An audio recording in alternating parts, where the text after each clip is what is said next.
Sobre lo sucedido en estas últimas horas en Venezuela, creo que hay que complementar con un hecho adicional que a mí por lo menos me ha venido dando vueltas en la cabeza en las últimas horas y tiene que ver con una de las líneas que yo les decía ayer con respecto de, primero, el resultado electoral. Creo que ahora mismo el mundo entero está a la expectativa de algún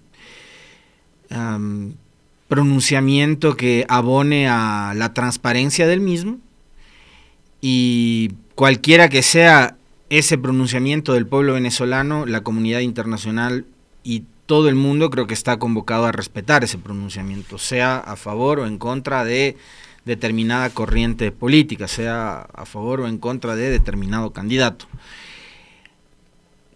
Pero en torno a todo este asunto, creo que sí hay que condenar un hecho, y es que en plena época esta de la revolución de la información, resulta tan complicado sobre los hechos ocurridos en Venezuela encontrar información que sea lo suficientemente veraz y lo suficientemente verificada y contrastada como para poder arriesgarse uno a publicar. Yo por lo menos, créanme que desde el fin de semana hasta hoy, y creo que así seguirá siendo en los próximos días, ni exit polls, ni encuestas, ni videos, ni nada, prefiero manejar en absoluto la prudencia, porque lo que he visto es realmente decepcionante por parte de, por un lado, actores políticos que desde luego tienen un montón de intereses con respecto de que se ratifique una u otra tendencia, pero también periodistas que con un nivel de irresponsabilidad tal se han dedicado a publicar imágenes, videos, fotos que nada tienen que ver con lo sucedido en las últimas horas en Venezuela, que de hecho sí creo hay un nivel considerable de conflictividad. Creo que tampoco se puede tapar el sol con un dedo. Es evidente que hay descontento con los resultados anunciados por parte del Consejo Nacional Electoral, descontento también con las posturas beligerantes y a ratos excesivamente violentas de ciertos sectores de la oposición, otros que denuncian y reclaman represión por parte del Estado, es decir, acá de lado y lado. Y lo que sí cabe, me parece, es llamar como a la sensatez, ¿no?, de las partes, tanto del gobierno como de los sectores de la oposición. Pero como les decía, una de las cosas que a mí más me ha inquietado y me ha preocupado a esta hora es la irresponsabilidad con la que se ha manejado información que ha resultado falsa. Por ahí hay uno que se dice periodista, yo no sé si es que tenga el título de periodista, pero hace algunos años en el país por lo menos se dedicaba a escribir artículos de opinión. En esos artículos de opinión decía cualquier barbaridad, le denunciaban y corría a victimizarse, ¿no? Que subió un video que correspondía a algunas imágenes de una revuelta en Kenia, en África, y que quería atribuir estas imágenes a lo sucedido en las últimas horas y días en Venezuela. Terrible, y me parece a mí que hay que ser muchísimo más responsables con respecto del manejo de la información en un tema que es tan delicado como el que está viviendo ahora mismo Venezuela, y que tiene al mundo entero probablemente pendiente del desenlace que uno esperaría convoque una vez más a las partes para que cualquier solución al conflicto pueda ser absolutamente negociada y pacífica, y que esto no desemboque en muertes o en niveles de violencia que vayan escalando más de lo que ya hemos visto hasta las últimas horas, ¿no? Que la salida política en Venezuela sea eso, política negociada, consensuada, y que evite sobre todo cualquier escalamiento de la violencia. Es lo único que puede uno desear, mirando por supuesto también los toros y los eventos de lejos, ¿no? Hoy, en temas locales, creo que esta es información que les va a interesar. Desde, desde ayer en realidad, pero creo que hoy ya con más planificación arrancarán los controles de velocidad en la capital de la República. Así que este es un llamado a todas y todos quienes transitan por las vías de la ciudad en sus vehículos, en sus autos, en sus motocicletas, en cualquiera de sus medios de transporte, ¿no? Así que desde hoy, más bien desde ayer empezaron, pero hoy creo que con más planificación los controles de velocidad, así que estarás de pilas vos, que Esteban.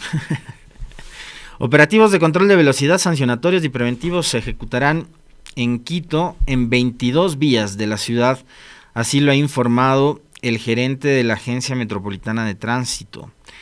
Este 31 de julio comenzará una campaña de revisión de la velocidad en las avenidas Quitumbeñán, esto es en el sur de Quito, Condorñán y Simón Bolívar.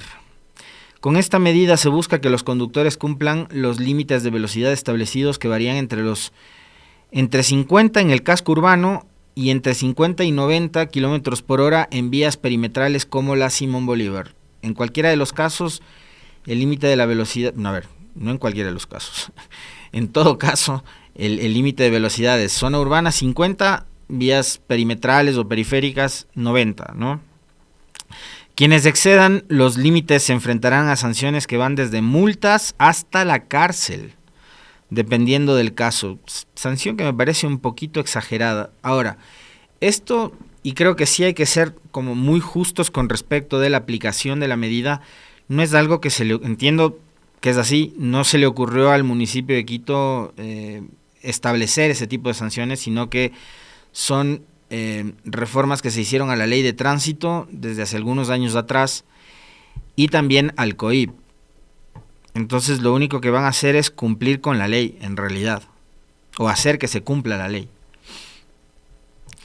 Dependiendo del caso, ¿no? Las sanciones van desde multas económicas hasta cárcel, dependiendo del caso. Las sanciones están estipuladas en la ley de tránsito, donde se establece que una contravención de cuarta clase implica una multa del 30% del salario básico unificado, mientras que una contravención de primera clase puede conllevar multas más altas y hasta 3 días de cárcel. Las multas llegarán directamente al correo electrónico del infractor y luego de la notificación tendrán 20 días para pagar solo el 50% de la multa. La implementación de los controles es para concientizar a los conductores sobre la importancia de respetar los límites de velocidad para reducir siniestros y muertes. Entiendo que para evitar este asunto de las coimas y de la corrupción, va a haber personal de Quito honesto que acompañe estos operativos de tránsito en la capital. La campaña 50 es la clave. Se aplicará en la avenida Simón Bolívar en horarios específicos para reducir la siniestralidad de muertes en las vías. Esto será de 5 a 7 de la mañana y de 16 a 18 horas. Los operativos se activarán los días martes, jueves y sábados y serán anunciados un día antes para que la población conozca dónde se harán. Quito Honesto participará como veedor de los controles para garantizar la transparencia y la confianza ciudadana en los agentes de tránsito. La AMT coordinará con la Judicatura para asegurar que haya jueces específicos encargados de sancionar a los infractores. La AMT dispone de 1.700 agentes, de los cuales 22 estarán encargados de estos operativos. También se utilizarán 3 cinemómetros, uno para operativos sancionatorios y 2 para preventivos en diferentes lugares de Quito. Finalmente, la normativa de la Agencia de Tránsito establece 3 requisitos para que se efectúen estos operativos: la señalización vertical, la señalización horizontal y jornadas de información, las cuales se implementaron desde el 28 de julio. Yo no sé, la verdad, si es que se instalaron o si se colocaron y se pintaron estos requisitos o requerimientos de la ley de tránsito, ¿no? Que para que haya controles de velocidad tiene que haber señalización vertical, horizontal y jornadas de información. Bueno, las jornadas de información creo que sí, porque han venido permanentemente difundiendo sobre esto, ¿no? La empresa pública metropolitana de movilidad y obras públicas instaló las señalizaciones en las vías Quitumbeñán, El Troje y Simón Bolívar. En el resto no sé. Juan Fernando Arias, quien es PhD en Ingeniería de Transporte y experto en movilidad, explicó que para que estos controles sean efectivos es crucial que las vías estén bien señalizadas. Por supuesto que debería ser así. Así que muy atentos, porque los conductores de motos o vehículos livianos que excedan los 50 kilómetros en vías urbanas y alcancen velocidades de hasta 60 kilómetros, es decir, 10 más del rango permitido, tendrán que pagar una multa equivalente al 30% de un salario básico unificado, es decir, $138.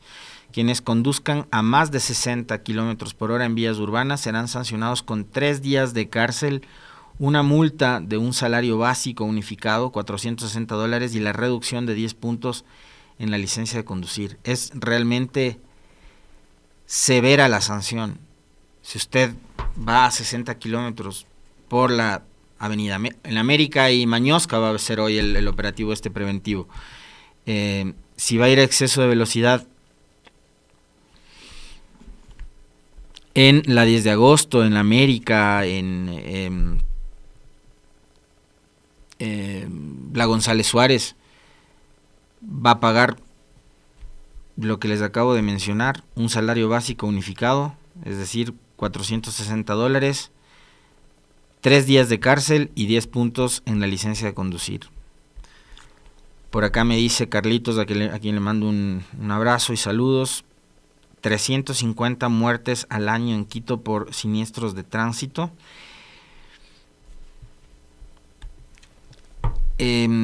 Sí, es verdad, pero ojalá y esta medida que la van a aplicar, por un lado sirva para educarnos, para concientizar a los conductores, y por otro no se convierta, y qué bueno que sean los señores de Quito Honesto los que hagan acompañamiento a estos operativos, no se convierta en un motivo como para considerar que estas medidas son simplemente con fines recaudatorios, ¿no? Está claro que no es solamente la instalación de un radar, que esto, por ejemplo, es algo que pasó en Ambato. En Ambato, la empresa que administraba este asunto de los radares y el propio municipio se forraron de millones de dólares durante los años de vigencia de los dichosos radares, ¿no?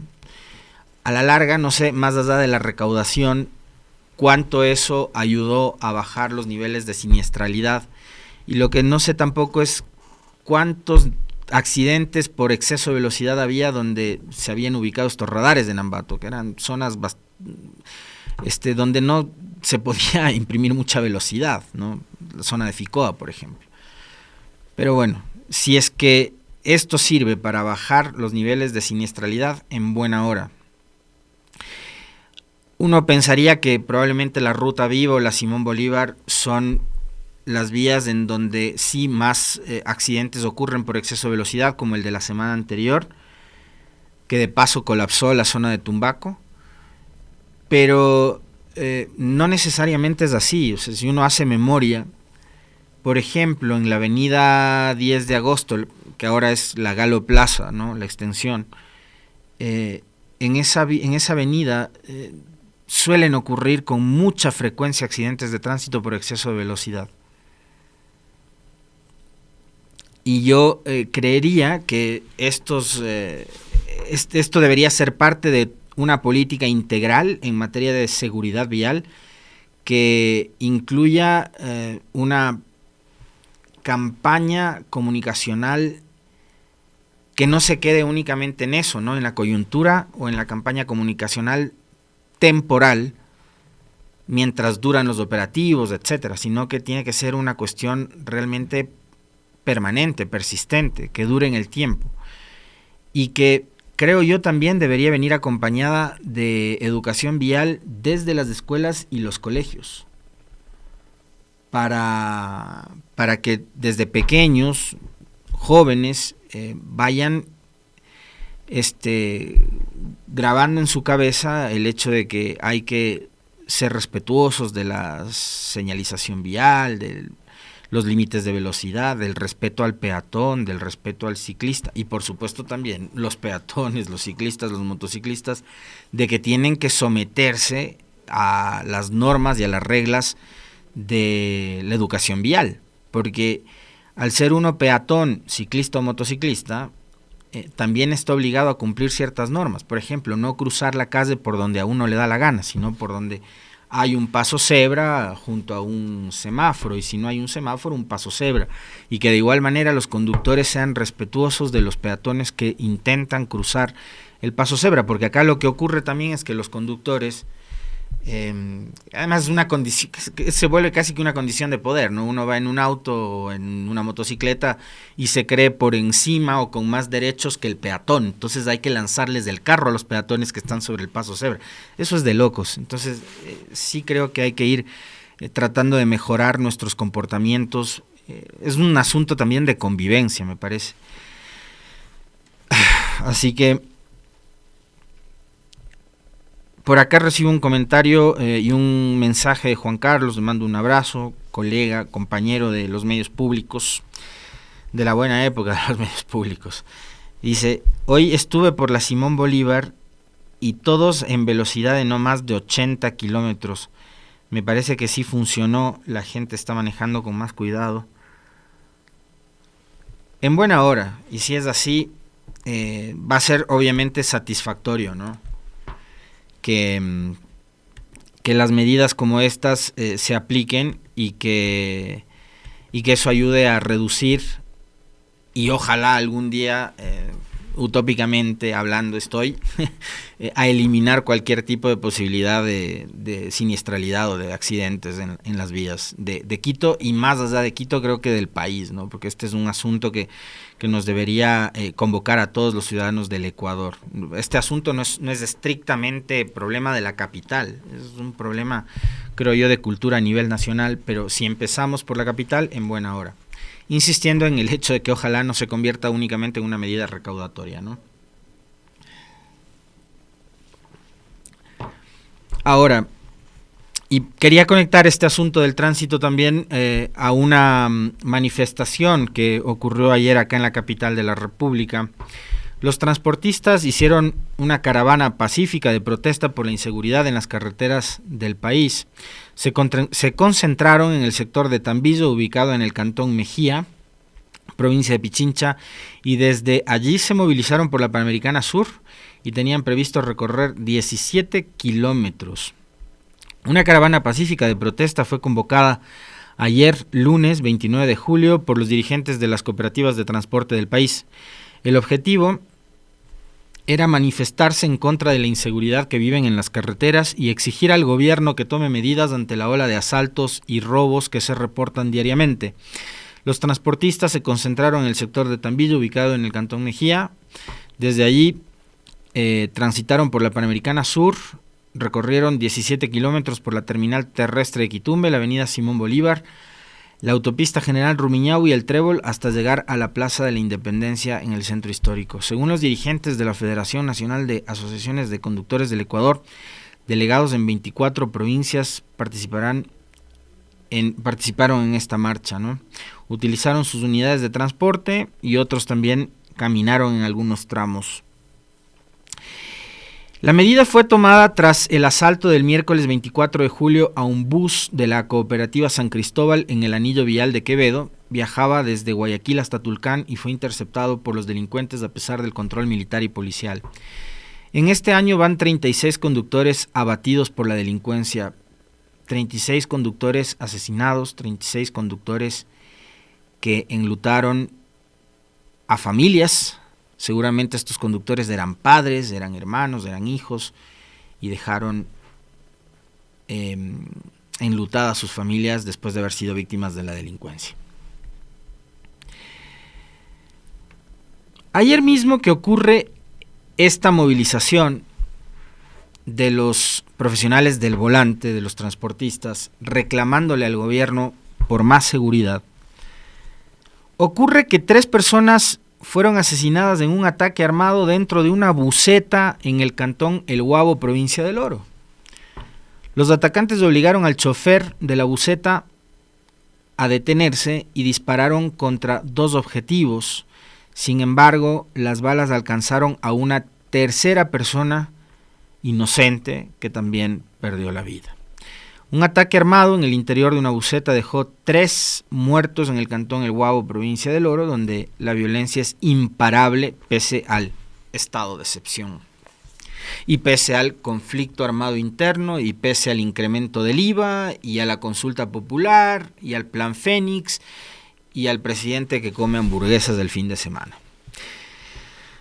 El ataque se registró en el interior de la buseta de la empresa Oroguayas alrededor de las 15:40 de este lunes, en la vía panamericana del sector de la gasolinera Primax.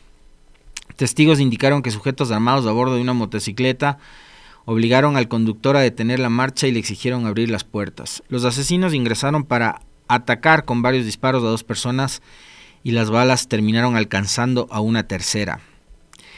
Las víctimas fueron identificadas como Nivia Esther Porras Preciado, de 56 años, Grace Marisol Aguirre Cedeño, de 52, y Marlon Stalin Carbonell Cedeño, de 43, reporta Diario Correo de El Oro.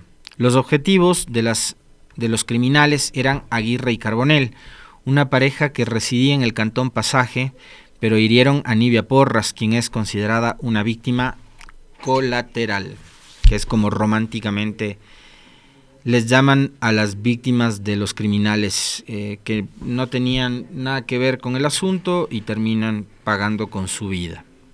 Mala suerte, una pésima coincidencia haber tomado esa unidad de transporte, ¿no?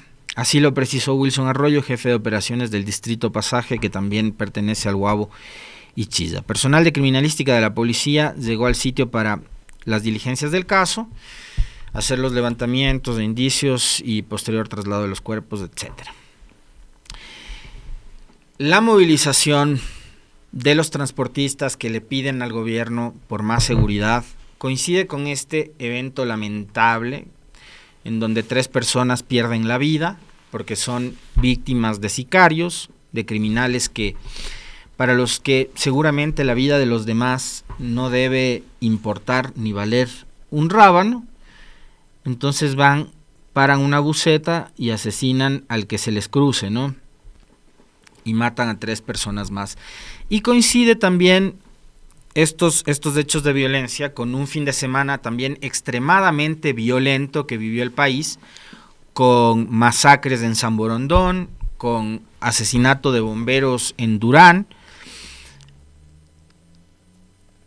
y adicionalmente con una serie de declaraciones absolutamente desafortunadas que han brindado las autoridades del gobierno nacional y sobre todo autoridades que tienen que ver o trabajan y están enfocadas o encargadas de los asuntos relacionados con la seguridad del país, que eso es lo más triste y lo más lamentable de este asunto,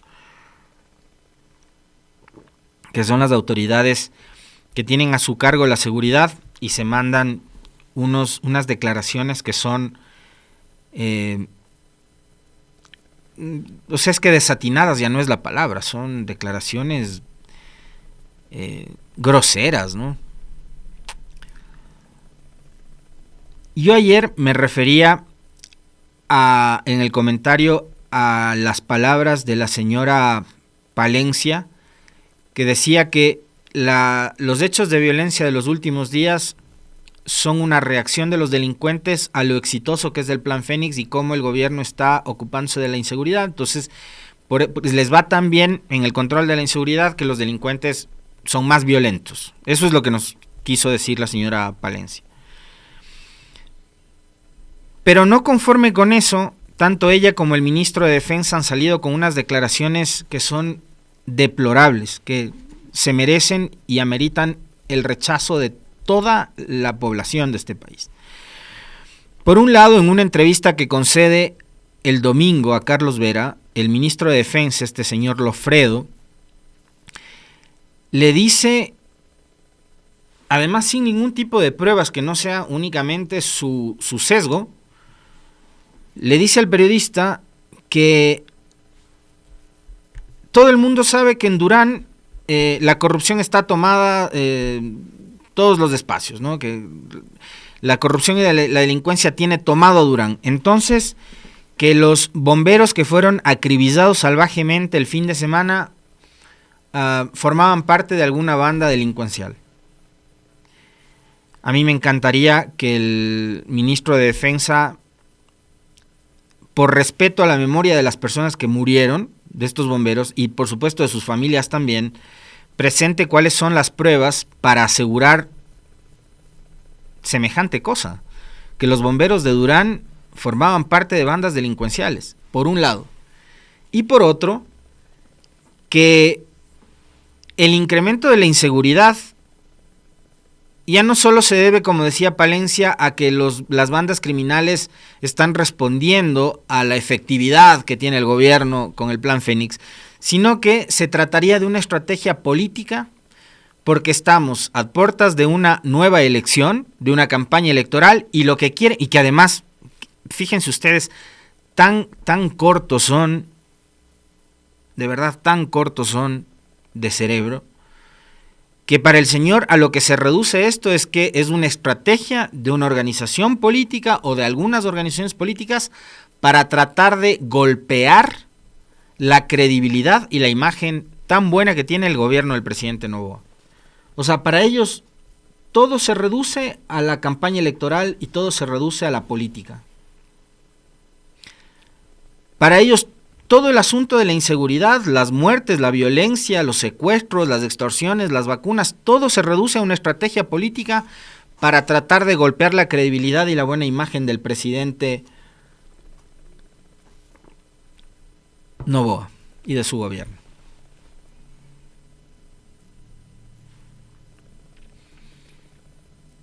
No puede ser posible que la respuesta de un ministro de Estado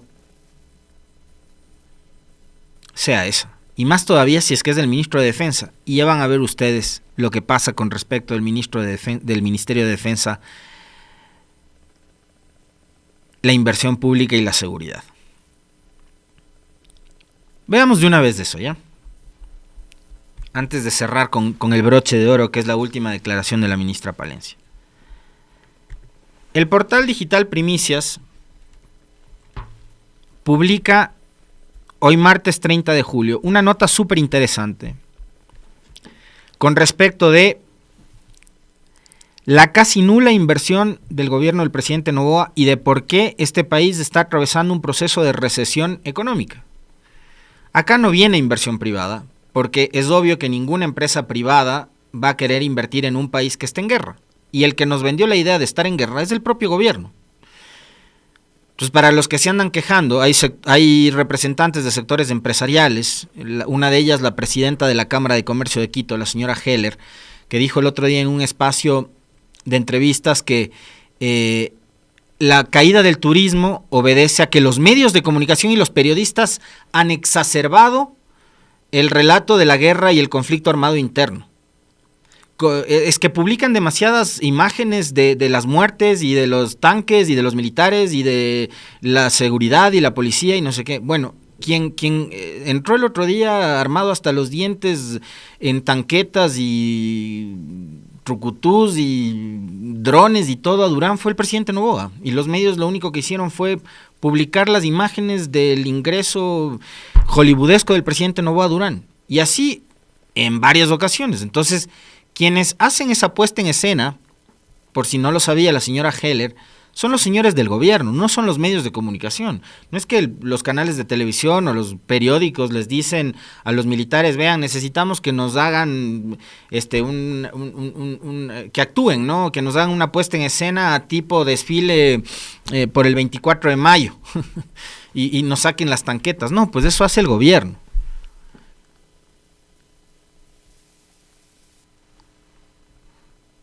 Entonces ven esas imágenes y ninguna empresa privada va a querer venir, ningún turista va a querer venir a un país que está en guerra. Y eso es lo que el propio gobierno le ha vendido al país y al mundo. Ecuador es un país en guerra. Hay un decreto de conflicto armado interno, hay una guerra interna en el país. Nos han dicho que había que subir el IVA para pagar la guerra. Lea las propias justificaciones, señora Heller, del gobierno para incrementar el IVA. La guerra. Entonces, acá no hay empresa privada, ni inversores extranjeros, ni turistas que vienen a un país que está en guerra. Pero aparte de que no hay inversión privada, tampoco hay inversión pública. El gobierno de Noboa solo ha invertido $401 millones hasta julio del 2024, es decir, 21% de lo esperado. A 2 días de que termine julio, de 2024, las entidades solo han usado el 21% de los recursos asignados en el Plan Anual de Inversiones del Estado. La inversión pública todavía no despega, pese a los ofrecimientos del gobierno de Noboa. El Ministerio de Finanzas asignó 1.874 millones para obras y proyectos en el Plan Anual de Inversiones de 2024, pero hasta el 29 de julio las entidades del Estado solo gastaron 401 millones de dólares, es decir, el 21% de lo esperado para todo el año. Eso contrasta con las cifras de ejecución del gobierno del entonces presidente Guillermo Lasso, quien hasta julio había gastado 600 millones en obra pública. Es decir, Lasso, con lo malo que fue, ejecutó el 28% de lo esperado para ese año, que eran 2.143 millones de dólares. Es más, dice la nota de Primicias, los ministerios que tienen los presupuestos más altos para inversión, obras públicas, educación, salud y defensa, son los que menos han gastado en inversión en lo que va del 2024. Los 4 han usado menos del 30% de los presupuestos asignados a cada una de sus carteras para este año. Ministerio de Transporte, apenas el 28%. Ministerio de Educación, apenas del 27.3%. Para esta época, el gobierno de Lasso había invertido el 40% en educación. 27% en educación. Salud pública, 18.9%. Ministerio de la Mujer y Derechos Humanos, 17%. Ministerio de Cultura, existe todavía el Ministerio de Cultura, 17.2%. Y quédense locos. Ministerio de Defensa, el ministerio de este señor, que es bastante boquiflojo, y que dice que los bomberos de Durán eran parte del crimen organizado, y que dice que toda la ola de violencia y de inseguridad que vive el país es parte de una estrategia política para golpear la credibilidad del presidente Noboa, ¿ya? Es el ministro de Defensa de un ministerio que a esta hora, con la crisis de inseguridad que vive el país, ha ejecutado, quédense locos, ¿ya?, el 1.9% de su presupuesto para inversión. Dice la nota de Primicias, de hecho, el Ministerio de Defensa es el segundo con la peor ejecución de recursos, luego del Ministerio de Trabajo.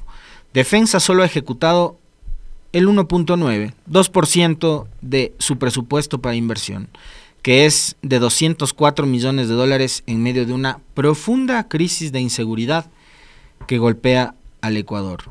Pese al aumento del IVA, la eliminación de subsidios a las gasolinas Extra y Ecopaís, y después del primer desembolso del préstamo del Fondo Monetario Internacional, el gobierno de Noboa no ha conseguido acelerar la inversión en obra pública. Y acá no estamos hablando de que hagan unas monumentales obras de infraestructura, puentes como el puente Los Caras de Manabí, o hidroeléctricas como Coca-Cola Sinclair, no.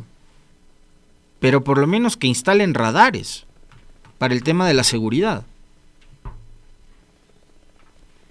Pero ya ven ustedes, el Ministerio de Defensa ha invertido apenas del 2% del presupuesto asignado para inversión. Y el señor va a las entrevistas y dice que los bomberos de Durán eran delincuentes y dice que la inseguridad en el Ecuador obedece a una estrategia política. Idéntico, calcado, igualito a lo que decía el gobierno de Guillermo Lasso, que todo es parte de un plan macabro de la oposición, ¿no? De el tridente del golpismo, que todo era culpa de Issa, de Correa y de Nebot. Bueno, acá lo único que les hace falta es ponerle nombres a los responsables, porque para ellos todo tiene que ver con la política y todo tiene que ver con que le quieren golpear la imagen a un excelentísimo presidente como es el presidente Noboa. Pero para ellos todo se reduce en eso. Y cierro con lo último de la señora Palencia. Sicariatos siguen mientras gobierno dice que se reduce la inseguridad. Esas son las declaraciones de la ministra Palencia, que ayer, a propósito de la supuesta reducción de muertes violentas en el país, se refirió con un término poco apropiado para un tema tan sensible como el de la inseguridad